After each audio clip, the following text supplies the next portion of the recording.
Hi to all, and welcome to another edition of Heads Up Podcast. I'm excited to be here with Mike Clayton. I'm Mike Haggerty again, and we have some very special guests, Danny Struck and Katie Kriebel. And Katie, it's great to have you with us. Danny, we have a history together. We go way back. I'm really excited to catch up with you as well. Me too. Me too. And just kind of give us some background on what's been going on here recently in your state and in your area. For those that don't know, of course, Danny is on our USA Wrestling Coaches Council and one of our executive members on that team, and brings a lot to the table and made a lot of trips out of the country and serviced a lot of different areas of USA Wrestling. So really excited to have you jump on and kind of tell us what's going on. And then, of course, Katie, what's going on with you right now? Can you give us an update on what's happening in your world? Right now, we are in the middle of preseason strength and conditioning.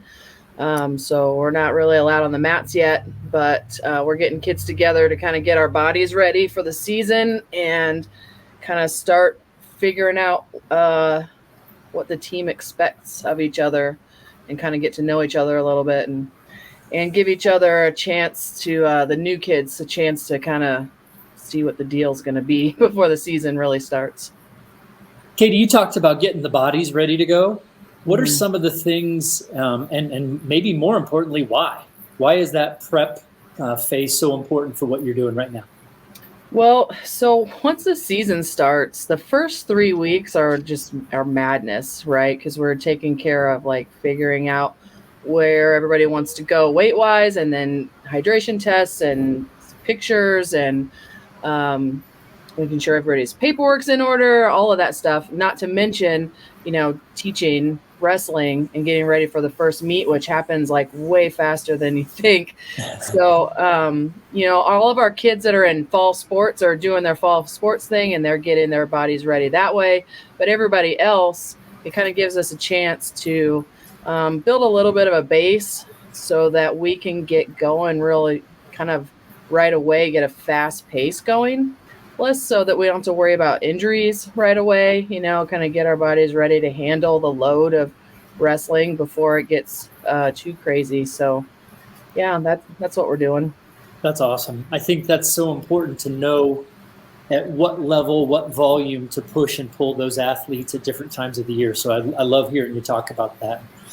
For anybody out there that doesn't know, a couple of world medals, I mean, nothing big, down in that corner of our screen. So yeah, a little bit of experience there on how to plan and peak and get through those different periodization loops. And Katie, so that's awesome. While we're on that subject, it's always entertaining to me to find out more about the person behind those medals, et cetera.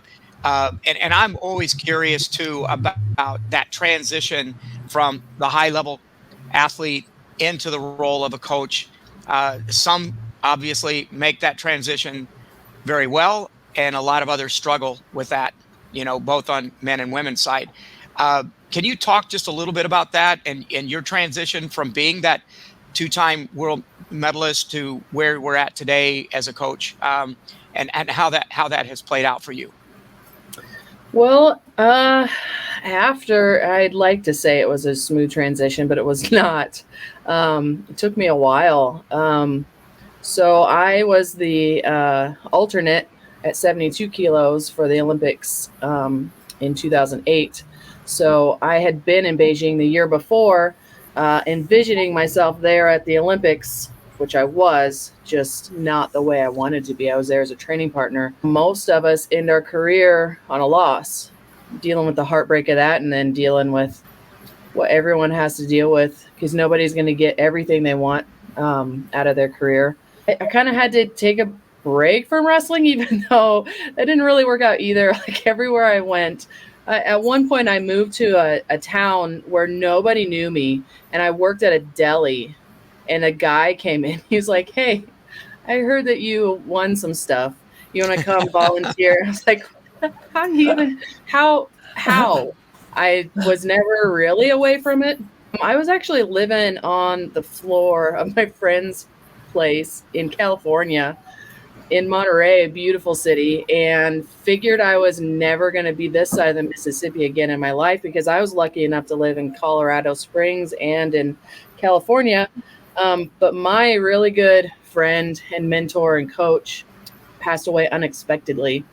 And when I came back to be with the family during that time and with Coach Cloud, who was my coach in high school, he offered me Krieb's old position, and I said yes, and I came back. I was reunited with Krieb's family and reunited with his nephew. And, fast forward like 6 months, I married him. And then fast forward another 3 months, we started having kids. And so now here I am in Indiana with two sets of grandparents, and I'm coaching with my old coach again. And I run the club here. It's called Krieb's Club, named after Krieb, as like to keep his legacy alive.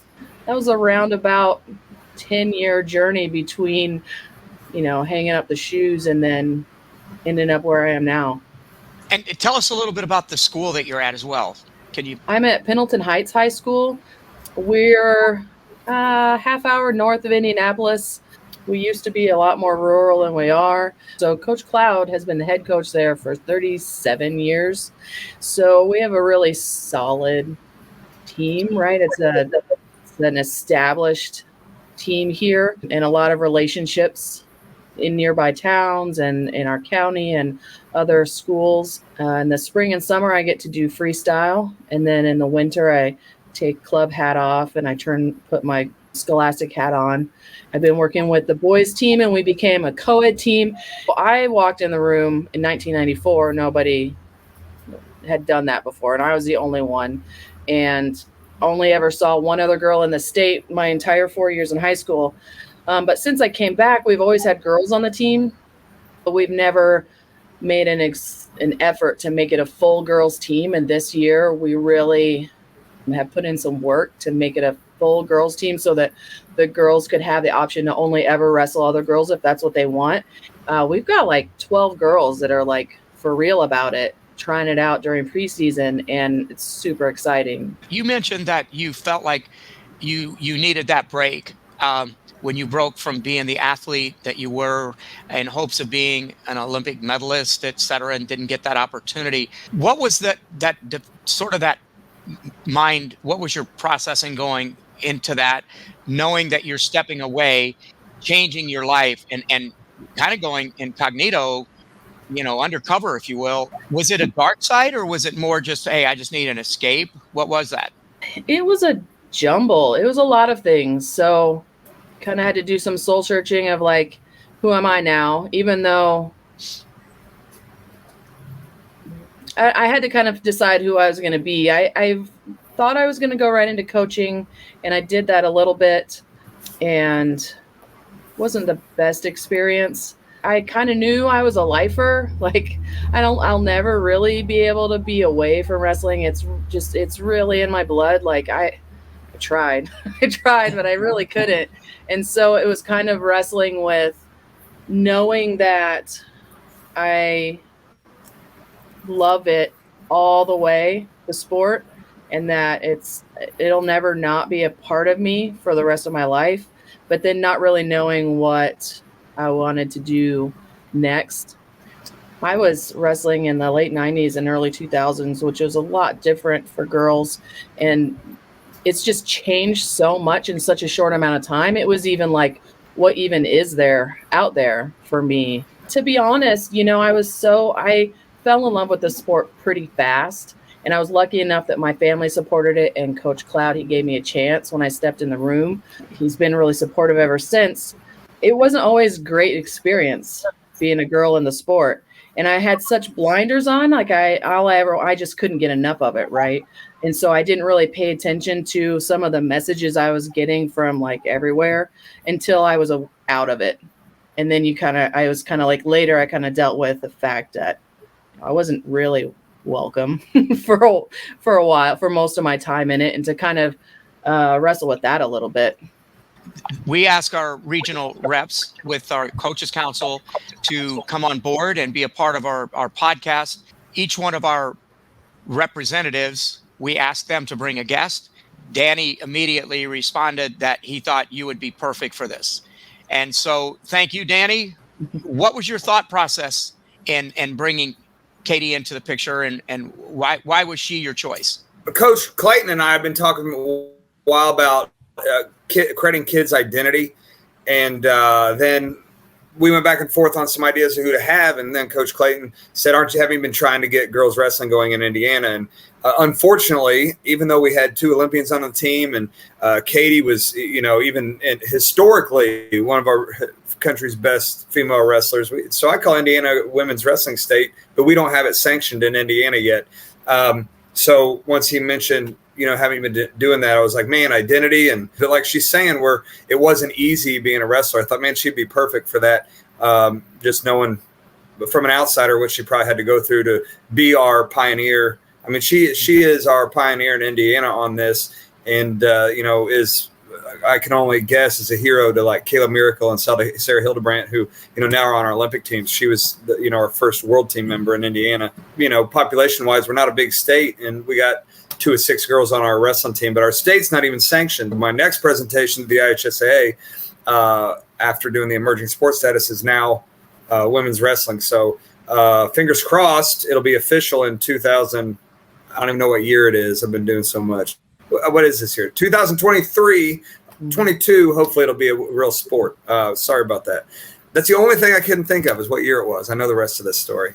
Katie and I, too, years ago, before Mike was around, and did an amazing job revamping the bronze to now a truly worthwhile thing. Katie and I think the first time we ever met was at NCAA's, and whatever year that book was written, Katie and I did a first couple chapters together. She was still on the world team, and I was younger and probably just as dumb as I am now. Hopefully I've learned a little bit, but we wrote a good portion of that first bronze book. So that's kind of where we met, and I thought it'd be good to have her on here. Well, we're about to have a revision of that book, so I'm just going to go ahead and sign the 2 of you up to be on that committee, and we'll be good to go. So. I'm in. If you're in the podcast side, you're not seeing the facial expressions that I got from both of these folks. Danny, tell us a little bit, too, about what's going on in your world. I mentioned earlier in the podcast that, you're on our executive committee for our National Coaches Council. Your first time on our podcast. We certainly appreciate everything that you've done, not only inside your state, but across the country. What's going on right now? What's up? Man, it's funny to see Mike and Mike on the same podcast. I've known you both for so long.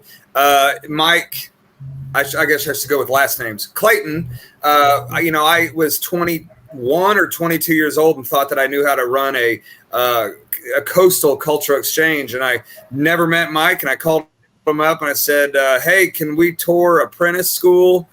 And I had no idea what I was doing. And the kids on the team were only 2 to 3 years younger than me. And I bring him out there, and he shows us the USS Reagan was being built. I don't know if you remember that, the aircraft carrier. And he took us to see your wrestlers working on that. And so we've been friends since then.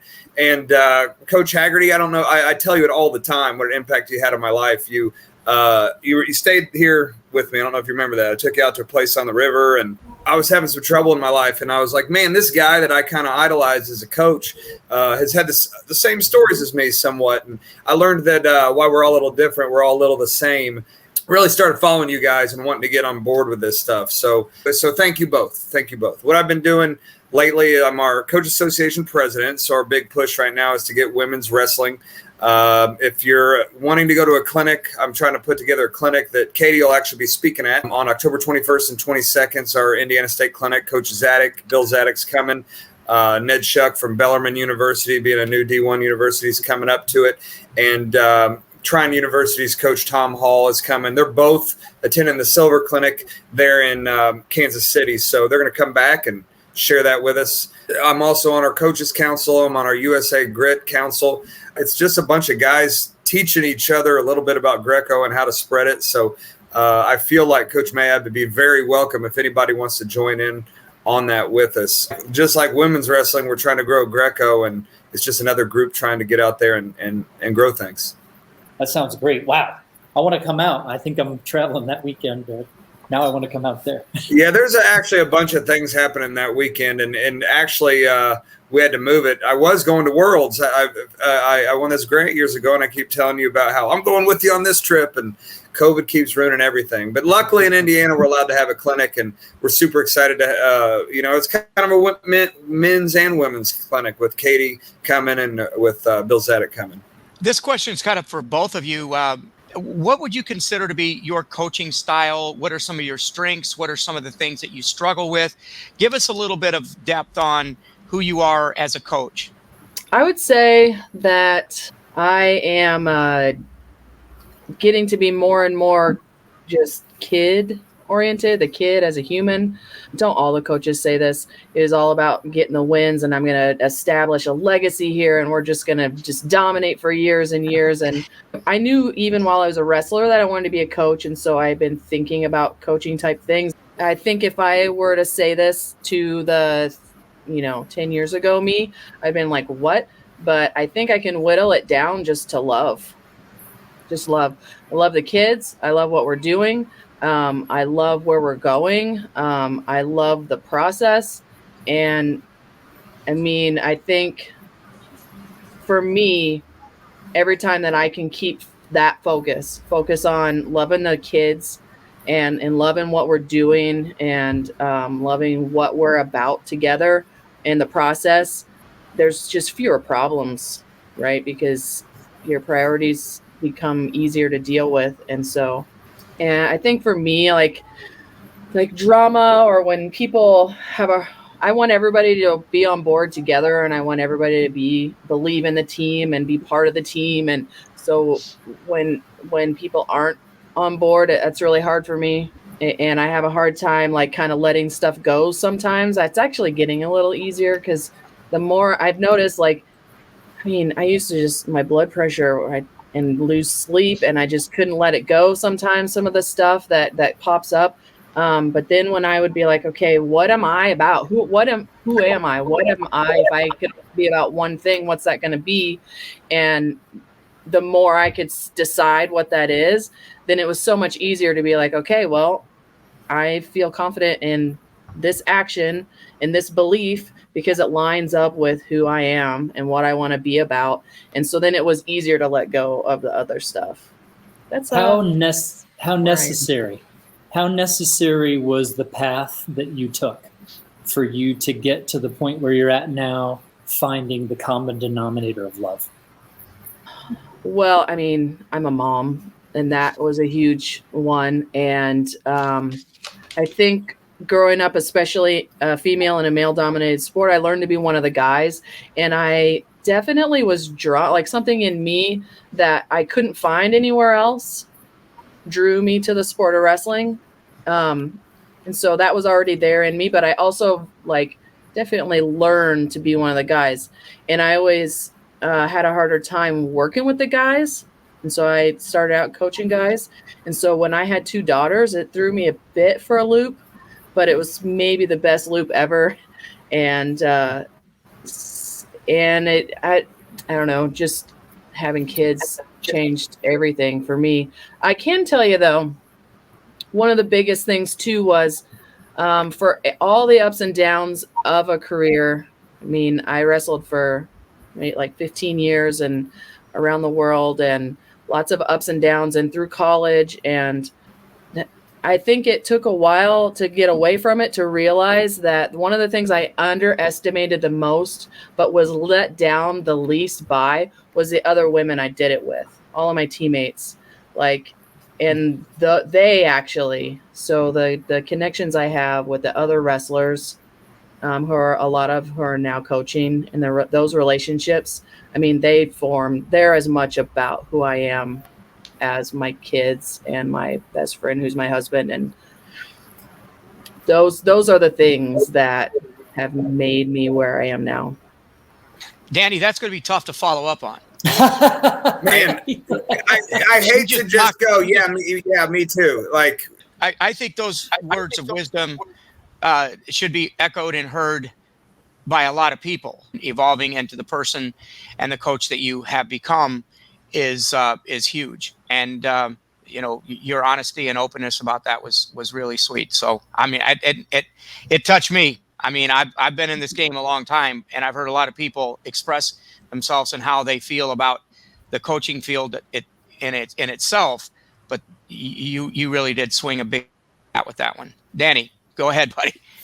My answer is going to be the same as Katie's, and I usually am the only person that says this at a coaching clinic. Like, I know a couple of you guys have been able to hear me talk, and I'll talk about love almost the whole time, and I think somebody will think I'm ready. You're going to watch a move or hear a special thing, and so I think that's original when we say that. So kudos to you, Katie, for saying the word love. That's a huge part of my program. I say it to all my kids. I mean it. I learned a long time ago in my life, because my dad coached football for about 25 years, that the word love means commitment. So when I tell a kid I love them, I'm telling them I'm committed to them. And if they don't like the word love, I'll say, hey, I'm committed to you. You know what that means, right? So when I tell our team I'm committed to them or I love them, I mean it to all of them. And, I still have wrestlers that's how we end our conversations to this day. Mandy, my girlfriend, some of you guys might have met her, I don't know, but anyway, she'll say at the beginning, she was like, you tell all your kids you love them when you get off the phone. And I was like, I do. I broke my back at 19 years old, so I didn't get to keep wrestling.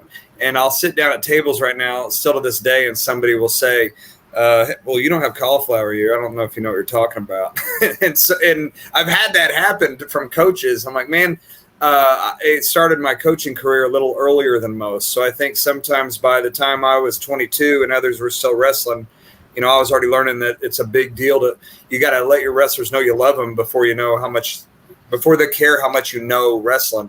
So I feel like even though I'm going on 45 years old, I have a little more coaching experience than guys my age due to being injured early, and my college wrestling coach is saying, here, run practice.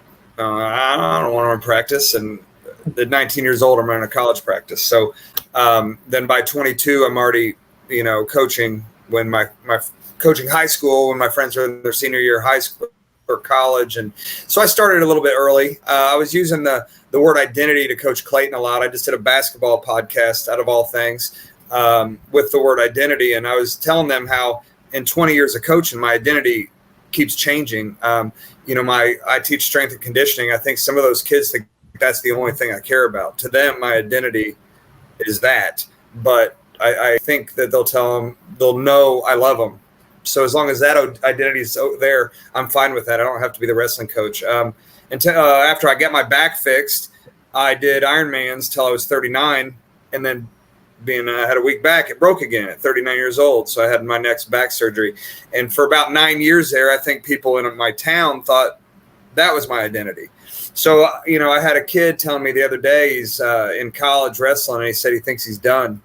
And I said, you're going to have more identities. It's okay if you're done wrestling. Like, he's had a couple shoulder surgeries, things like that, going to have an engineering degree. And as I said, there is a last day for wrestling. And, he said, well, not for you. And I was like, there it was for me. I was done wrestling. I had to find a new identity, which was coaching. And, in the end of that conversation, we still ended it with, I love you. And it was okay to have your last day as a competitor. And so in the end, I hope all my athletes know I love them. And however they see me and whether I'm their football coach, their strength coach, their wrestling coach, their friend, I hope that love word, like Katie brought up, still falls in there with them. This is pretty cool. How easy would it be right now for the people on this call? I mean, right, Blue Springs. You're Mr. Blue Springs, and you're a referee, and people see you out there on that big mat at NCAAs. And Katie, 15 years of your life committed to wrestling. And Danny, I mean, you've been doing it, like you said, your whole life, and taking that turn to coaching early. You've made a commitment to make sure that these kids have opportunities, right? And what always struck me about you is that you wanted to give them opportunities beyond the mat right away. And it's what clicked me to you just right away. I'm like, this guy's in it for the kids. So whatever he's up to, I'm in. Like, that was just it.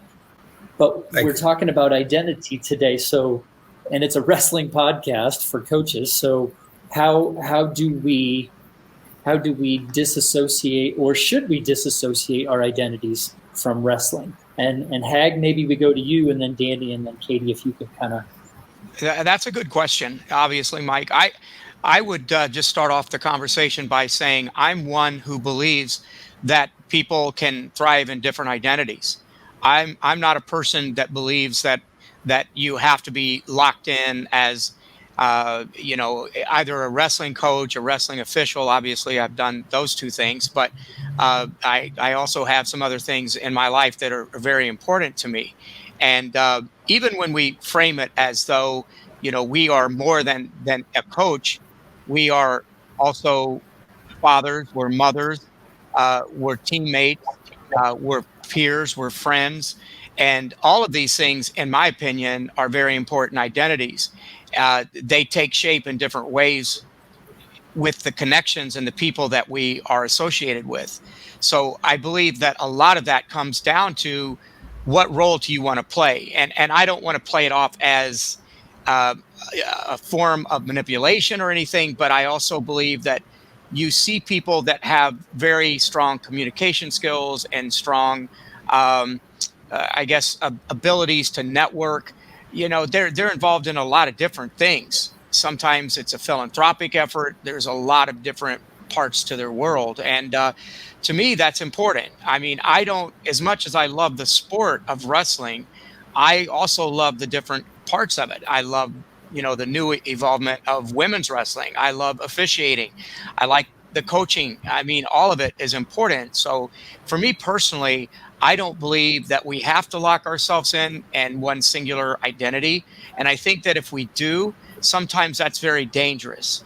And as times evolve, maybe you become less viable. You become, times change, technologies change.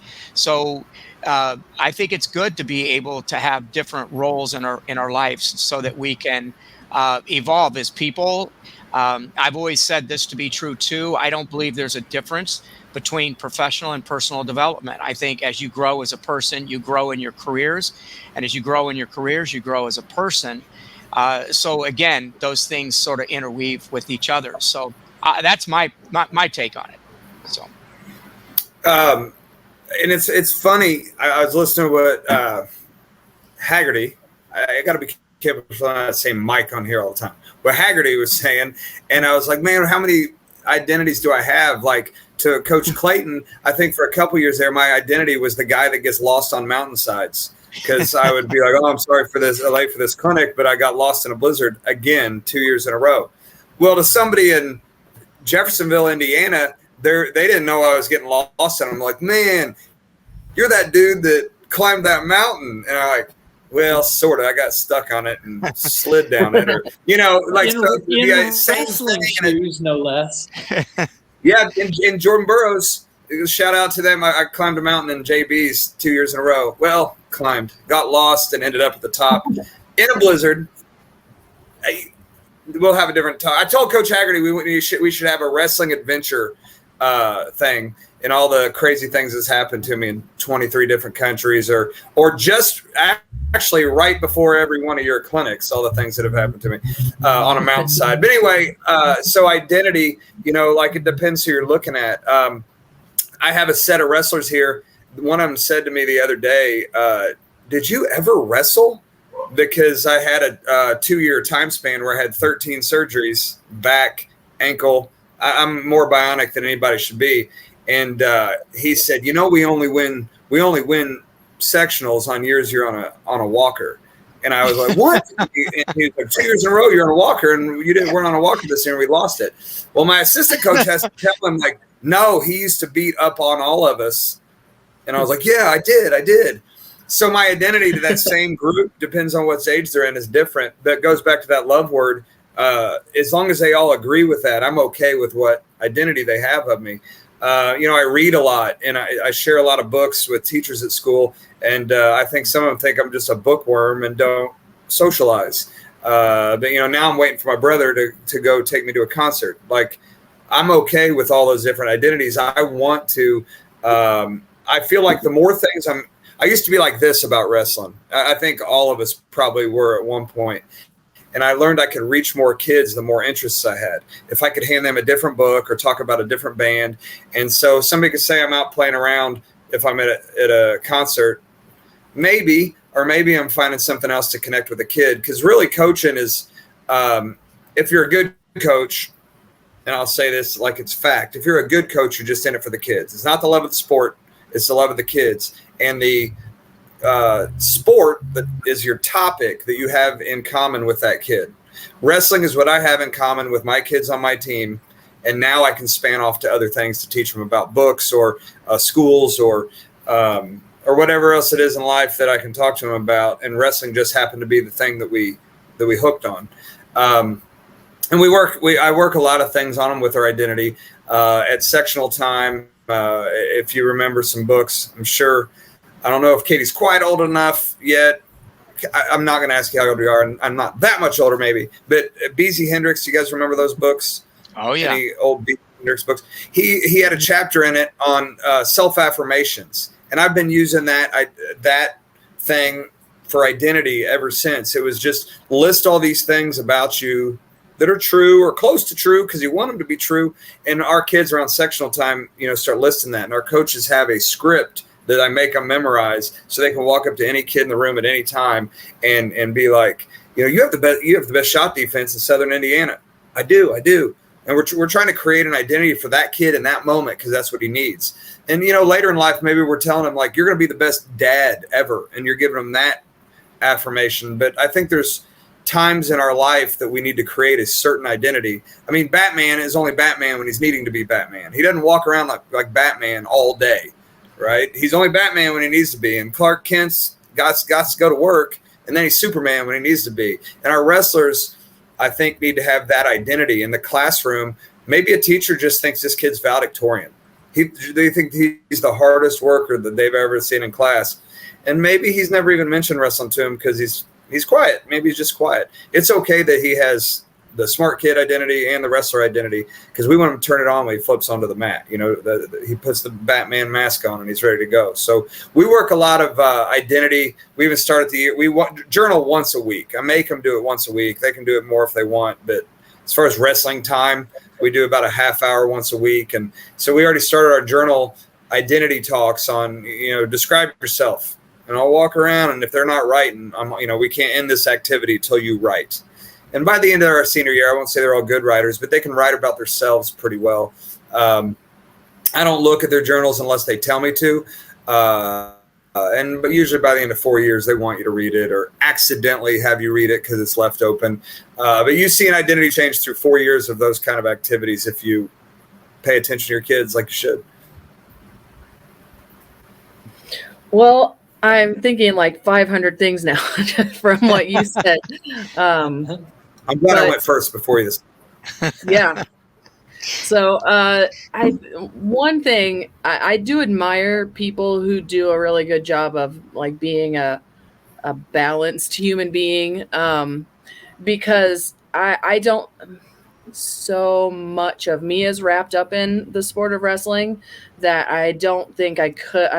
I've never since 1994 been able to unravel myself from wrestling. It's completely raveled now. But because it requires so much of you, right? Like to really do it. And when it really gets into you, it just takes so much. And then the other people that you're going through it with are, you bond with them going through something that requires so much, and how much you're putting in, how much the person next to you is putting in. One thing that Danny mentioned like early on that with your injuries is another thing I think I'm coming to since getting pregnant, really. But don't we all kind of have to go through that time of like, when you first get on the mat with the kids, like I could beat them all for a while, right? I started out the only girl, I was the slowest and I couldn't beat anybody and I was awful.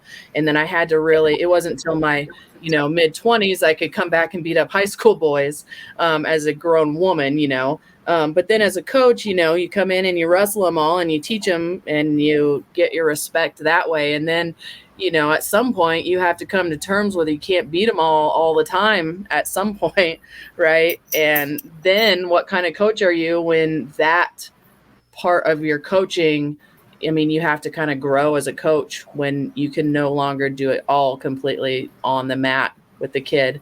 And so that actually, I think, is a great way to grow as a coach, because that's maybe the easiest way, is physically grab a kid and show them, but to be able to do it all the other ways. But I have a thing. I thought of things that we do when you started talking about some of the things you do, but my favorite thing that kind of evolved, like I had these ideas and I was like, how can I make it like a thing with our team?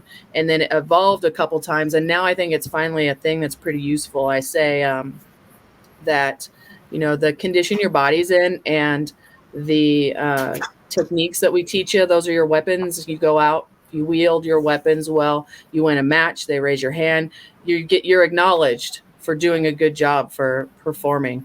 But the sport requires a lot more than that. You can't do it by yourself. You have to have each other's backs. You have to have other people have your back. You can't do it alone.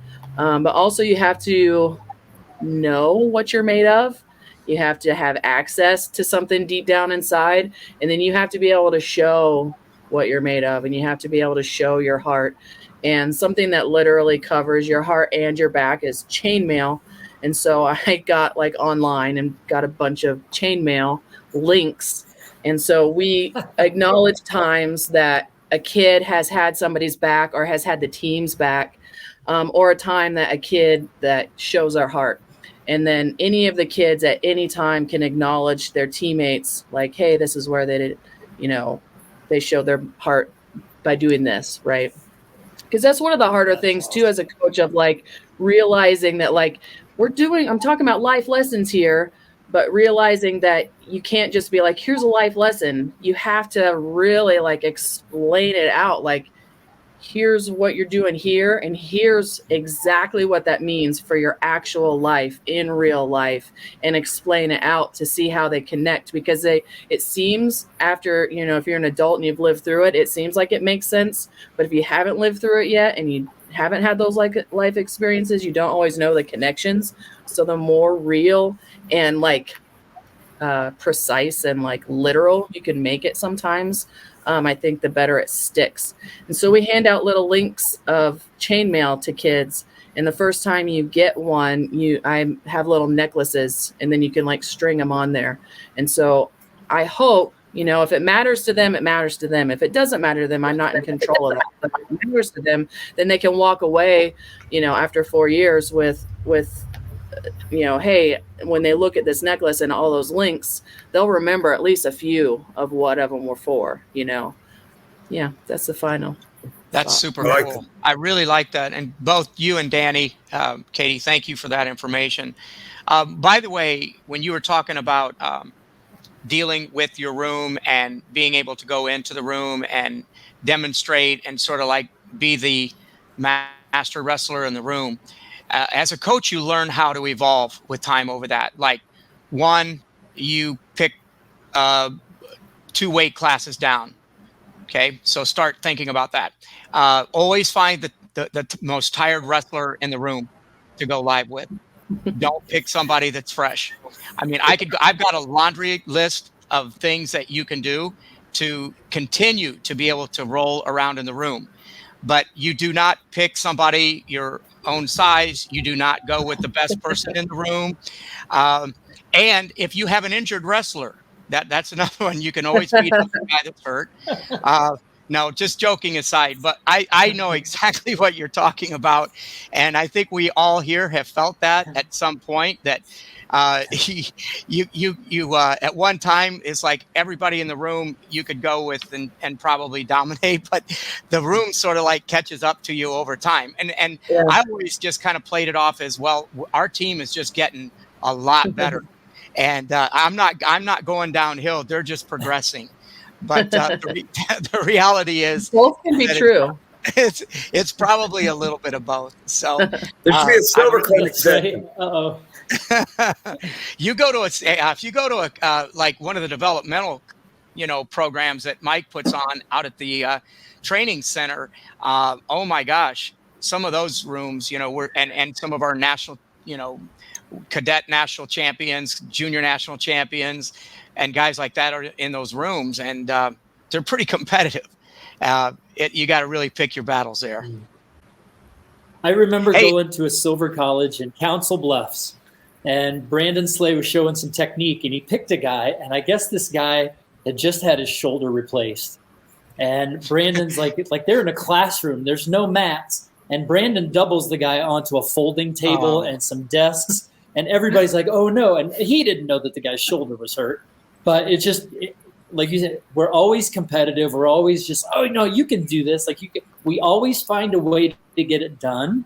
And I'm not sure that that's a compliment to how we do everything, because maybe if we plan more, we wouldn't have to figure it out on the other end. But I would agree, wrestlers are going to get it done, and they're going to link together somehow to make it work.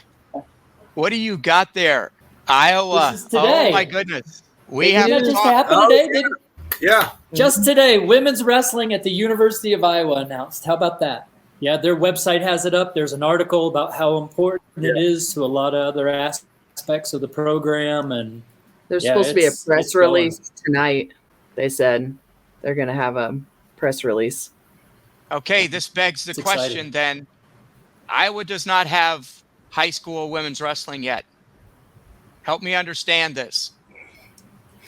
So I have some thoughts on that. So honestly, if you're just going to put together a list of the numbers, which we've done, it's super easy. There's no way. It's crazy. Like, the answer to sanctioning is yes, just on paper. But it only takes one person who just doesn't see it and wants to say no that can put some kinks in the whole system. I think some part of that is like, our sport, sometimes people don't understand it. We're kind of having to explain ourselves as a sport and what we are, right? Because it's hard to understand if you're not in it, some of it, and especially so for women's wrestling. So, when you first think like Iowa, Indiana, New York, Pennsylvania, some powerhouse wrestling states are some of the last ones to sanction. And you're like, how's that happen? And, obviously there could be a lot of answers, but I think some of it is that in those states, there's still so many people that can say, oh, I didn't even know that was a thing, right? That women's wrestling, I didn't even know that was a thing. And if you can't see it, right? Like, you're having to prove, like, you can put the numbers in front of somebody, but if they're like, oh, I didn't even know that was a thing. I don't know any wrestlers. I can't put any faces or stories to this situation. It's hard to see that, like, and now we're supposed to just think that it's going to be a fully functioning, like high school sport, right? That's going to last and have feet under it and be successful. And so, but the truth is, it just takes a long time, right? To, like, female voices to get out there, like me, and then just the stories, right? Getting out there of the kids now. And it's just going to take more visibility, right? And I think some of it is just for people to be able to see it. They have to be able to see it before they can say yes on it, because there's a catch-22 of, like, schools don't want to say, yeah, I'm going to commit to a team and put money into it until we know that it's sanctioned. And then the sanctioning wants to say, well, we have to have enough teams to say that it's going to be there, right? Or even like at the college level, it's like, who are we going to wrestle? We got to know that 10 other schools are ready to do it too. And then it's a race to see who can pull the trigger first to say they were the first. And, like, you have to see it first before you're willing to jump in with, like, real commitment, to use Danny's word there. Yeah. I think that's some of it that's going on. We talked a little bit about this just today. Mike and I had an earlier conversation about this, but here in the state of Missouri, kudos to Greg Stahl, who is at the Missouri State High School Activities Association for sort of being that guy that got women's wrestling going. We've had 2 state championships, I believe, with women only, and they run it side by side with the boys championships, and it is absolutely amazing. This past year, Missouri sported the second largest contingent of girls to Fargo. Just it's exploding, and especially here in the Kansas City area, it's really been special. And to be a witness to this growth and almost at an exponential growth pace, I would say that anybody that's really kind of putting their head in the sand, if you will, is really missing out. And if it is that one person that is sort of that person that's restricting women's wrestling from growing, all they need to do is look around at a few examples of the ones that have jumped on board to see that you may not have, like you say, Katie, enough schools to really, fill the bill, if you will, to start. But man, once the wick is lit, it really takes off. And there were some folks that were probably at the highest level in the boys' side that were opposed to it, or let's say at least indifferent to it. But I tell you, those numbers have really fallen, and those people are on board now. I've been our state association president and twice now. I think Dave Cloud was maybe one of the only other people in Indiana that's been our association president twice. I think so. It's interesting getting to go to our state association, meaning our high school activities association, not USA Wrestling, and present. And things that I was so wholehearted about. We think when we're passionate about something, well, everybody must be passionate about this because everybody I know is passionate about it. Everybody I know in wrestling is passionate about girls wrestling. So, of course, the world is. And it's just not that way when you get there. And it doesn't mean they're against it. It just means they haven't been sold yet. Meaning years back, a big fight we have in Indiana is one, we're not classed in wrestling. And 2, there's no wrestlebacks, even at semi-state. So if you lose at semi-state, you're out. We go sectional, regional, semi-state, state. And I'm presenting it. Dave Cloud had presented it. The guy before him, Bob Harmon, had presented it. And everybody keeps presenting like, we have to have wrestlebacks. And an athletic director in there just looks at me and I say, anybody have any questions? I think I nailed it. Everybody's going to love wrestlebacks in wrestling. We're one of the only states that doesn't have it. And he says, hey, have you ever had a kid slip into state because he beat a kid that he shouldn't? I was like, yeah. He goes, well, now that kid is going to go. Somebody could beat him in a wrestleback, and now he's not at state. I'm like, oh.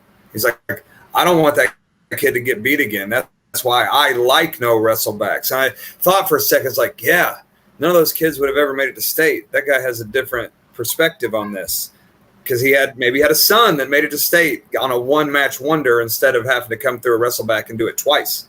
So when girls wrestling, when I was presenting to that, I thought like, man, I'm going to nail this. Nobody's going to be able to turn me down on this. And a female athletic director said to me, well, who are my kids going to wrestle?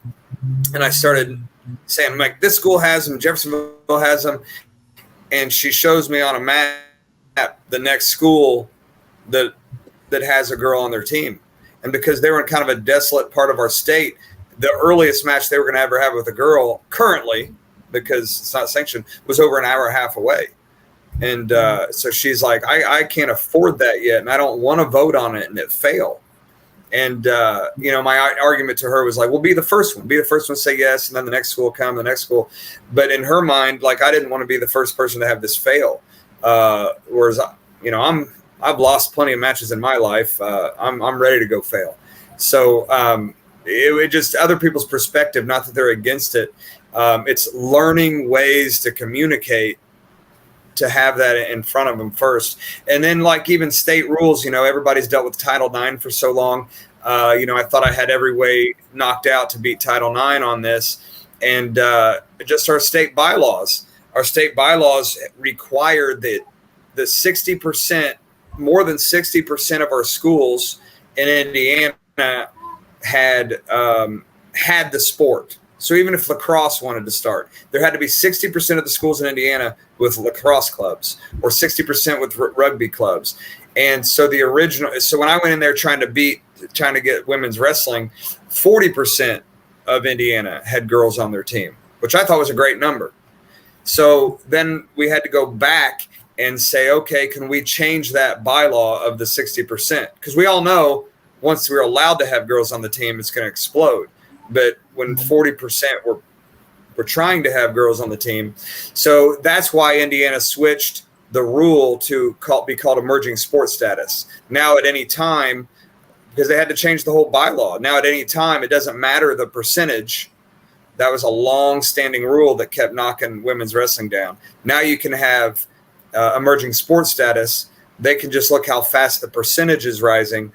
So now the next meeting, I have to go in and present, can we be the emerging sport? But until I presented a second time, I didn't know that. And I think that's probably where a lot of states that still don't have it are, is like, what's your state's bylaws?